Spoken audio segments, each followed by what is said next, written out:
우리 이 시간에 헤븐리 교회 세 가지 비전을 함께 선포하고 말씀을 시작하겠습니다. 선포하겠습니다. 시작. 말씀과 성령과 삶이 일치되는 교회, 우리 서로 함께 사랑하며 변해가는 교회, 하나님의 지혜와 능력을 나타내는 킹덤 빌더를 세우는 교회. 아멘.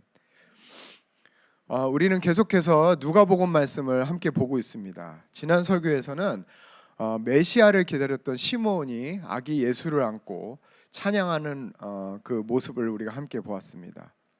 시므온은 다음과 같이 찬양했습니다. 예수님은 이방을 비추는 빛이요 이스라엘의 영광입니다. 이렇게 찬양했습니다. 예수 그리스도의 생명으로 살아가는 우리가 바로 이방인을 비추는 빛이라는 거예요. 우리는 믿지 않는 자들에게 그리스도의 향기를 나타내는 자들입니다. 즉 그들의 관점에서는 우리가 바로 매력적인 사람인 거예요. 그리고 바로 그 삶을 사는 것이 하나님께 영광을 돌려드리는 삶이라는 것입니다. 여러분, 이것은 대단한 성공이나 대단한 일에 대해서 말하는 것이 아닙니다. 사회적으로 잘 나가는 사람이 되라, 성공하는 사람이 되라, 이런 말을 하는 것이 아닙니다. 우리의 가정에서, 우리의 직장에서, 우리 각자의 삶에서 우리의 표정, 우리의 말, 우리의 그 작은 행동이 하나님을 나타낼 수 있는 통로가 된다는 거예요. 그리스도 안에서 거하는 자는 자연스럽게 그리스도의 향기를 나타나게 된다는 것입니다. 또한 지난 말씀에서 하나님의 영광이 임하는 교회는 진짜와 가짜가 구별되는 교회다, 이렇게 말씀드렸습니다. 왜냐하면 하나님의 영광의 빛이 모든 사람의 마음의 생각을 드러내기 때문입니다. 여러분, 진짜 살아있는 교회는 어떤 교회일까? 진짜 살아있는 교회는 어떤 자들에게는 영광스러운 곳이지만 어떤 자들에게는 걸려 넘어지는 곳이기도 합니다. 저는 우리 헤븐리 교회가 진짜 하나님의 자녀들이 모이는 교회, 또 여기 모인 모든 사람들이 진짜 하나님의 자녀들이 되는 교회, 그래서 이곳에서 모여서 예배하는 그 시간이 정말 영광스러운 시간으로 우리가 여기는 그런 교회가 되기를 간절히 소망합니다. 오늘 본문 말씀은 누가복음 2장 40절에서 52절까지입니다. 우리 이 시간에 같이 교독해 보겠습니다. 제가 먼저 읽겠습니다. 아기가 자라며 강하여지고 지혜가 충만하며 하나님의 은혜가 그 위에 있더라. 부모가 해마다 6월절이 되면 예루살렘을 가더니 예수께서 12살 되었을 때에 그들이 이 절기의 관례를 따라 올라갔다가 그 날들을 마치고 돌아갈 때에 아이 예수는 예루살렘에 머무셨더라. 그 부모는 동행 중에 있는 줄로 생각하고 하룻길을 간 후 친족과 아는 자 중에서 찾되 만나지 못하매 찾으면서 예루살렘에 돌아갔더니 사흘 후에 성전에서 만난즉 그가 선생들 중에 앉으사 그들에게 듣기도 하시며 묻기도 하시니 다 그 지혜와 대답을 놀랍게 여기더라. 그의 부모가 보고 놀라며 그의 어머니는 이르되 아이야 어찌하여 우리에게 이렇게 하였느냐? 보라 내 아버지와 내가 근심하여 너를 찾았노라. 예수께서 이르시되 어찌하여 나를 찾으셨나이까? 내가 내 아버지 집에 있어야 될 줄을 알지 못하셨나이까 하시니 그 부모가 그가 하신 말씀을 깨닫지 못하더라. 예수께서 함께 내려가사 나사렛에 이르러 순종하여 받드시더라. 그 어머니는 이 모든 말씀을 우리 함께 읽겠습니다. 예수는 지혜와 키가 자라가며 하나님과 사람에게 더욱 사랑스러워 가시더라. 아멘. 여러분, 많은 사람들이 예수님의 유년 시절을 궁금해합니다. 성령으로 잉태한 하나님의 아들, 그 하나님의 아들이신 예수님은 과연 어떤 유년 시절을 보냈을까? 어떤 특별함이 있었을까? 그러나 성경에는요, 예수님의 유년 시절에 대해서 그렇게 길게 나와 있지 않아요. 아마 오늘 말씀이 예수님의 성장기에 대한 유일한 말씀일 겁니다. 오늘 말씀을 통하여 우리는 함께 예수님이 어떻게 성장했는지를 같이 살펴보기를 원합니다. 먼저 40절 말씀을 다시 보겠습니다. 아기가 자라며 강하여지고 지혜가 충만하며 하나님의 은혜가 그의 위에 있더라. 여러분, 우리가 이 말씀을 통해서 무엇을 할 수 있을까요? 첫 번째, 예수님은 하나님의 아들로서 특혜를 누리면서 자라지 않았음을 알 수 있습니다.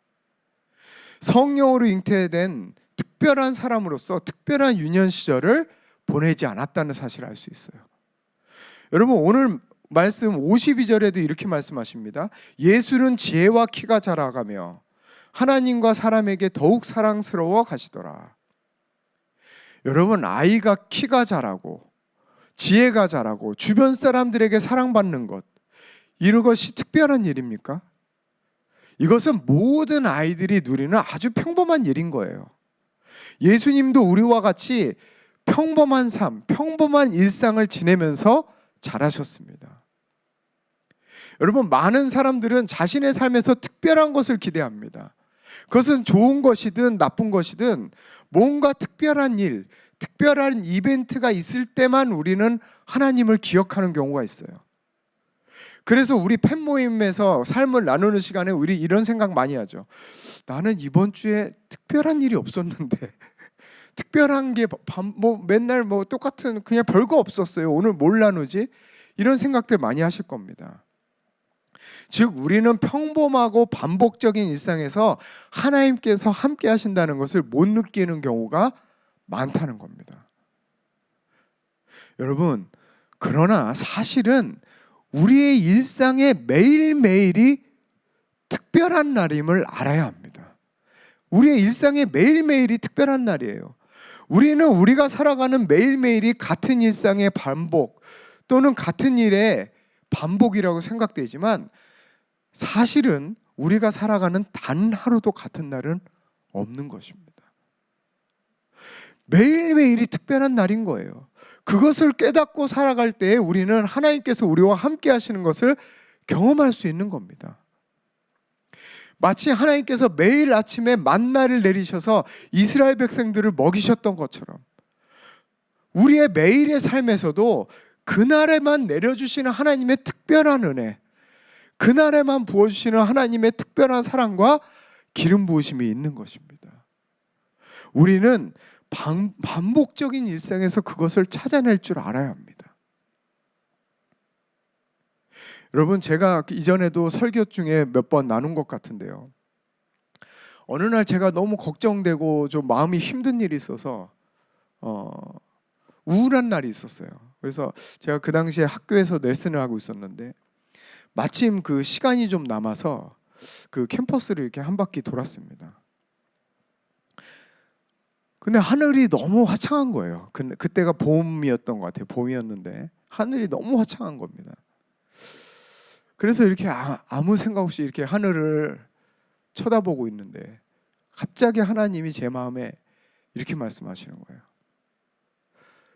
성호야, 내가 40년 동안, 제가 그때 한 40살쯤 됐습니다. 내가 40년 동안 너에게 단 하루도 같은 하늘을 준 적이 없다. 이렇게 말씀하세요. 내가 40년 동안 단 하루도 너에게 같은 하늘을 준 적이 없다. 그러고 보니까 하나님은 제 인생 가운데 단 하루도 같은 하늘을 준 적이 없어요. 매일 하늘색이 달랐고 매일 구름 모양이 달랐고 우리는 다 비슷하다고 생각하지만 매일매일 새로운 하늘, 새로운 공기, 새로운 시간, 단 하루도 저에게 똑같은 날은 없었던 거예요. 여러분, 40년을 제가 날수로 계산해 보니까 14,600일이에요. 신실하신 하나님께서는 14,600개의 새로운 하루를 저에게 선물해 주셨던 것입니다. 제가 그 음성을 듣는데 얼마나 눈물이 나든지. 여러분, 우리 하나님 아버지는 매일매일 우리가 눈 뜨기 전에 새로운 선물과 같은 날을 준비하고 계신 거예요. 그러나 우리는 그것을 모르고 살 때가 얼마나 많습니까? 마치 이스라엘 백성이 만나를 처음 봤을 때 그렇게 신기해하고 새로워하다가 이게 뭐냐, 정말 신기하다, 정말 새롭다. 여러분, 만나가 무슨 뜻인지 아십니까?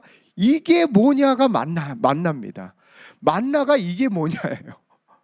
여러분, 얼마나 새롭고 신기했으면 이게 뭐냐로 이름을 적겠습니까?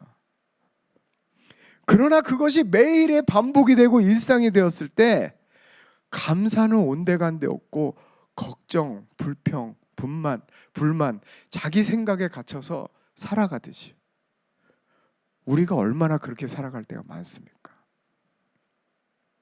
여러분, 우리가 살아가는 매일은 단 하루도 같은 날이 없습니다. 매일매일 우리가 살아가는 반복적인 평범한 일상이 하나님께서 새로운 선물과 같은 나를 선물로 주시는, 선물과 같은 나를 주시는 것임을 기억하시길 바랍니다. 두 번째, 우리가 이 말씀을 통해서 무엇을 할 수 있는가? 예수님은 균형 있는 성장을 하셨음을 알 수 있습니다. 우리 40절 말씀을 다시 보면요, 아기가 자라며 강하여지고, 이것은 육적인 성장을 의미합니다. 지혜가 충만하며, 이것은 지적인, 정신적인 성장을 의미하죠. 하나님의 은혜가 그의 위에 있더라, 이것은 예수님의 모든 삶에 하나님께서 함께 하셨다는 영적인 상태를 말하고 있는 것입니다. 즉 예수님은 요한삼서 2장 1절 말씀처럼 그 영혼이 잘된과 같이 범사에 잘되고 강건한 삶을 사셨던 거예요. 여러분, 우리의 삶은요, 영적인 것, 육적인 것, 정신적인 것 이렇게 나눌 수 없습니다. 왜냐하면 인간은 영혼육이 유기적으로 연결되어 있는 존재이기 때문입니다. 즉 이 말은 우리의 영적 상태가 우리의 육에도 얼마든지 영향을 미칠 수 있는 것이고, 반대로 우리의 육신을 통해서 들어오는 공격이 우리의 영혼에 영향을 미칠 수도 있다는 거예요. 하나님께서는 우리의 전부, 즉 영혼육이 하나님의 은혜 가운데 온전하기를 원하시는 것입니다. 그래서 오늘 말씀에 나오는 예수님의 영혼육이 온전하게 성장하시는 것처럼 우리도 그렇게 되기를 원하시는 거예요. 우리 이 시간에 데살로니가 전서 5장 23절 말씀을 함께 읽어보겠습니다. 시작.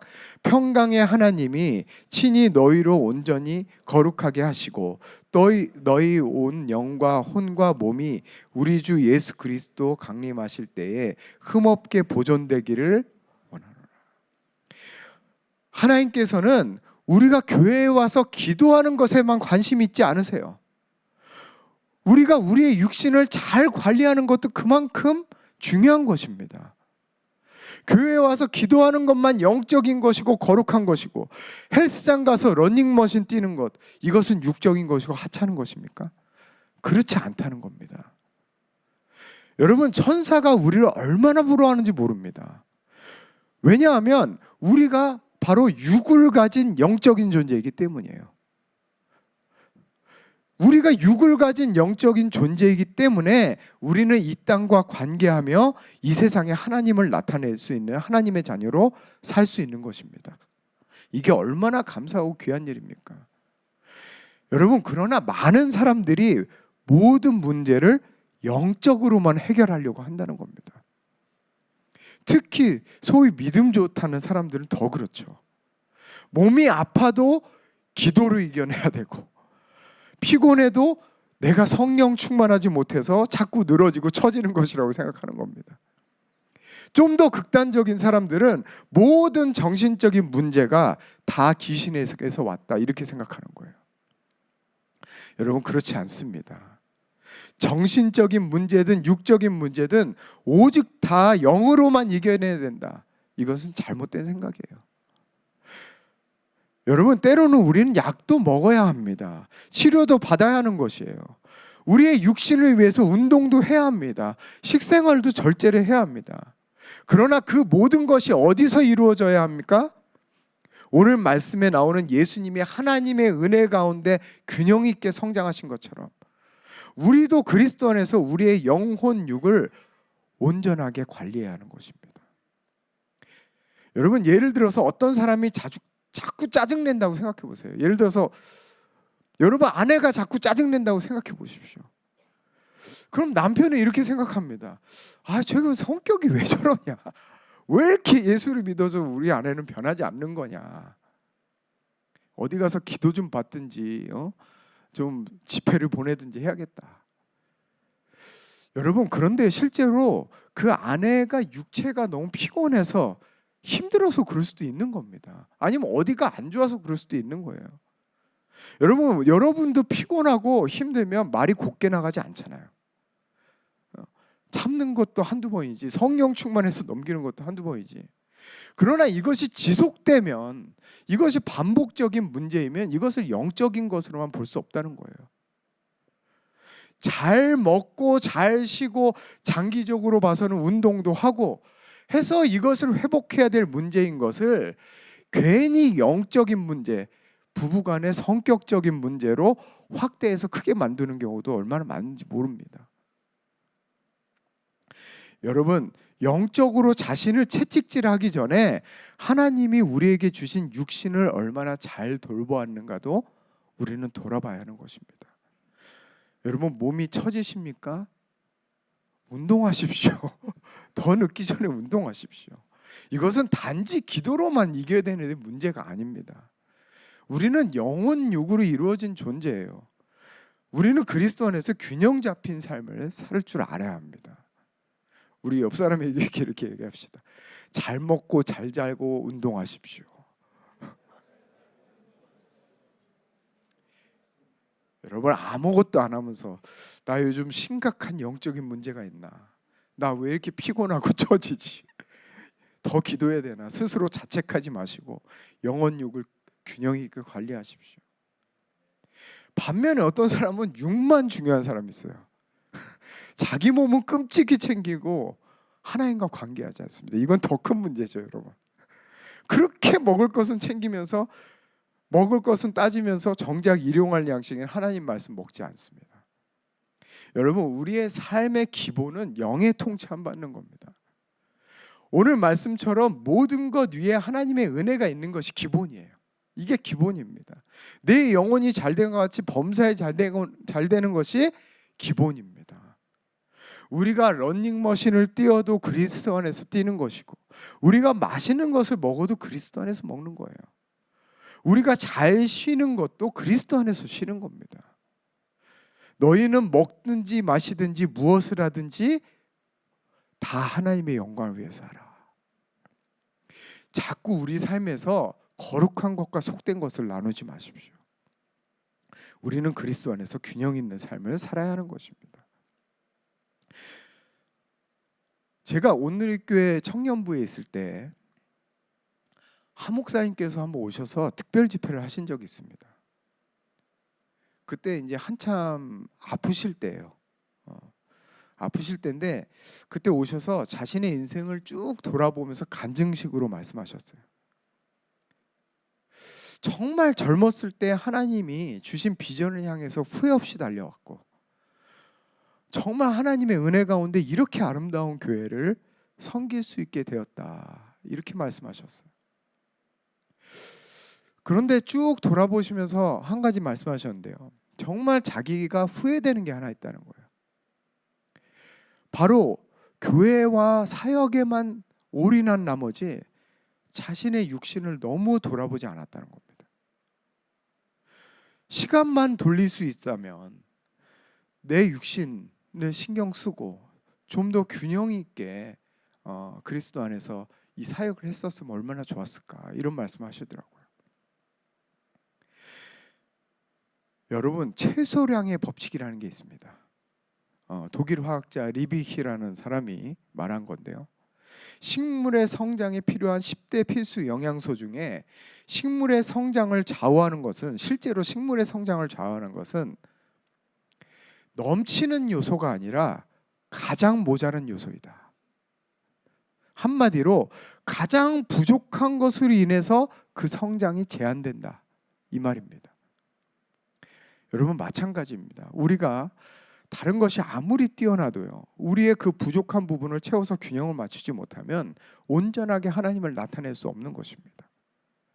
이것은 단지 영혼육 간의 문제가 아닙니다. 우리 삶에서 너무나 쉽게 볼 수 있어요. 어떤 사람은 너무나 실력이 뛰어난데 인간관계가 안 돼서 묻히는 사람 얼마나 많습니까? 반대로 어떤 사람은 관계는 너무 좋은데 실력이 없어요. 어떤 사람은 다 좋은데 너무 게을러요. 실행 능력이 없어요. 어떤 사람은 다 잘하는데 시간 개념이 너무 없어요. 신용이 없습니다. 그 균형 있게 성장하지 못한 부분 때문에 하나님께서 주신 것을 발휘하지 못하면서 살아가는 경우가 얼마나 많습니까? 여러분, 모든 것은 심은 대로 거두는 것입니다. 우리는 영혼육 전부에 골고루 심음으로써 하나님 안에서 균형 있는 삶을 살아야 하는 것입니다. 여러분, 예수님은 다른 아이와 다르지 않은 평범한 성장 과정을 거쳤습니다. 그러나 그러한 예수님에게도 특별한 것이 하나 있었어요. 오늘 말씀은 예수님이 12살 때의 일입니다. 아까 읽은 것처럼 예수님이 12살 때 유월절 관례대로 예수님의 온 가족은 예루살렘 성으로 올라갔습니다. 그런데 유월절 행사를 다 마치시고 집에 가는데 갑자기 예수가 안 보이는 거예요. 그것도 집으로 출발한 지 하루가 다 지난 다음에 그걸 알았습니다. 여러분, 얼마나 깜짝 놀랐겠습니까? 그래서 예수님의 부모님은 다시 예루살렘에 올라가면서 예수님을 찾기 시작했습니다. 그런데 사흘이나 뒤에 예수님을 찾게 된 거예요. 그럼 예수님 뭐 하고 계셨는가? 성전에서 율법학자들과 얘기하고 계셨어요. 여러분, 그래서 예수님의 어머니가 너무나 놀란 가슴에 이렇게 얘기합니다. 아이고, 예수야, 이게 무슨 일이냐? 아빠랑 내가 너를 얼마나 찾았는지 알아? 얼마나 걱정했는지 알아? 그랬더니 예수님이 이렇게 대답하십니다. 49절 말씀에 예수께서 이르시되 어찌하여 나를 찾으셨나이까? 내가 내 아버지 집에 있어야 될 줄을 알지 못하셨나이까 하시니. 여러분, 말씀드린 것처럼 예수님은 자라실 때 어떠한 특혜도 누리지 않으셨고 어떠한 특별한 능력도 행하지 않으셨어요. 그러나 그 어린 예수님에게도 특별한 것이 한 가지 있었습니다. 그것은 바로 자신이 누구인지를 너무나 분명하게 알았다는 거예요. 자신의 영적 정체성이 너무나 확실했던 겁니다. 하나님의 자녀라는 정체성이 너무나 확실했던 거예요. 내가 내 아버지 집에 있어야 될 줄 알지 못하셨나이까? 여러분, 예수님은 자신의 육신으로는 요셉과 마리아의 아들이지만 영적으로는 온 천하 만물을 지으신 하나님의 자녀라는 확실한 영적 정체성을 갖고 있었던 것입니다. 여러분, 오늘날 우리가 자녀를 키울 때 놓치는 것이 무엇입니까? 바로 이 부분을 놓치고 있는 거예요. 우리의 정체성과 사고체계는 대부분 성인이 되기 전에 완성됩니다. 그런데 우리는 자녀들의 가장 중요한 이 시기에 세상에서 살아남는 사람, 경쟁력을 갖추는 사람을 만들기 위해 온갖 노력을 다합니다. 그래서 좋은 대학을 보내기 위해 학원으로 내몰고 더 좋은 스펙을 쌓기 위해 여기저기 보내는 거예요. 그러나 그만큼 하나님의 자녀의 정체성이 세워지는 것을 중요하게 여기지 않는다는 겁니다. 자녀들의 영적 정체성이 세워지는 가장 중요한 시기를 우리는 다 놓치고 있는 거예요. 예전에 주한이가 태어나기 전에 저와 제 아내는 교회 중고등부 선생님을 몇 년간 했던 적이 있습니다. 그런데 재밌는 사실은요, 중학교 1학년이 되면 초등학교 다니던 애들이 많이 올라옵니다. 그런데 학년이 거듭될수록 점점 애들이 사라져요. 그래서 애들한테 연락해 보면 이렇게 말합니다. 엄마가 지금은 공부할 때니까 교회는 나중에 대학 가서 열심히 나가라 그랬다는 거예요. 여러분, 아이를 키우는 것을 보면 그 사람의 가치관을 알 수 있는 겁니다. 아무리 그 사람이 교회에서 장로, 권사, 무슨 목사를 하더라도 자기 자녀를 어떤 사고방식으로 키우는가, 이걸 보면 그 사람은 알 수 있는 거예요. 세상에서 뒤처지는 아이를 만들기 위해서 학원으로 내몰고, 엄마는 교회에 나와서 자기 자녀 잘 되기 위해서 좋은 대학 가게 해달라고 기도하는 것이 오늘날 기독교의 현실이라는 거예요. 그러면서 어떻게 자기 자녀가 하나님 안에서 살기를 기대합니까? 여러분, 그 아이들이 정말 그렇게 해서 대학을 가면 하나님 교회 열심히 나올까요? 아닙니다. 그 아이들은 이미 신앙적으로 가장 중요한 시기를 다 놓쳐버린 거예요. 여러분, 왜 우리 교회에서 자꾸 뭘 선포하라 그러고 왜 자꾸 그렇게 합니까? 왜 HTM에서는 7가지 알약 이런 거 만들어서, 여러분 아시잖아요. 나는 예수 안에서 하나님의 생명과 사랑을 누립니다. 왜 자꾸 이런 거 시키는 거예요? 우리가 하나님의 자녀의 정체성과 세계관에 대해서 온전히 자라지 못했기 때문입니다. 지금이라도 그것을 바꾸기 위해서 자꾸 이런 걸 시키는 겁니다. 그러나 이미 돌처럼 굳어버린 우리의 세계관 위에 하나님의 복음을 심으려니까, 하나님 나라의 복음을 심으려니까 이제 와서 얼마나 힘듭니까? 여러분, 앞으로 우리 교회에서는 줄줄이 자녀들이 태어날 거예요. 그리고 우리 모두는 그 자녀들이 자라는 것을 함께 보게 될 것입니다. 우리는 우리 자녀를 키우는 게 아닙니다. 하나님 나라의 세계관과 하나님 나라의 정체성을 가진 하나님의 자녀를 키우는 것입니다. 생각해 보십시오. 하나님께서 말씀으로 창조하신 이 세상에서 하나님 말씀대로 생각하고 하나님 말씀대로 믿고 하나님 말씀대로 말하는 하나님의 자녀를 우리가 키운다면 그 자녀가 이 세상에서 뭘 못하겠습니까? 뭘 못하겠어요? 좋은 대학, 좋은 스펙에 목맬 것이 아니에요. 우리는 하나님의 자녀를 키워야 하는 것입니다. 여러분, 감사한 것은 하나님 자녀의 정체성을 세우기 위해서 오랫동안 고민하고 기도하면서 먼저 그 길을 지나온 믿음의 선배들이 우리 교회에 많이 계시다는 거예요. 나중에 자녀 나오면요, 영어 유치원 어디로 보낼지, 어느 학원 보낼지 세상적인 정보로만 그 자녀를 키우지 마시고, 여러분 그런 것도 필요합니다. 그러나 그걸로만 자녀를 키우지 마시고 이 교회에서 믿음의 선배들과 함께 고민하면서 같이 기도하면서 키우시기를 바랍니다. 이것이 얼마나 큰 축복이고 감사한지 모릅니다. 오늘 말씀 맺겠습니다. 우리가 살아가는 그 반복적인 평범한 일상이 하나님이 주시는 새로운 선물과 같은 날임을 기억하십시오. 아침에 눈을 뜨면서 하나님이 오늘 어제와 오늘이 다르다는 걸 느껴보십시오. 새로운 공기, 정말 새로운 분위기, 새로운 하늘을 한번 쳐다보십시오. 그날에만 내려주시는 특별한 은혜와 사랑을 체험하십시오.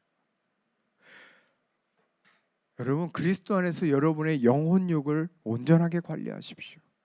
하나님 안에서 균형 있는 삶을 사십시오. 또 하나님 나라의 세계관과 정체성을 가진 하나님의 자녀를 키우십시오. 그러려면 먼저 부모인 우리가 그 삶을 살아내야 하는 것입니다. 우리 이 시간에 같이 찬양하며 나가겠습니다. 이 시간에 다 같이 일어나서 같이 찬양합시다.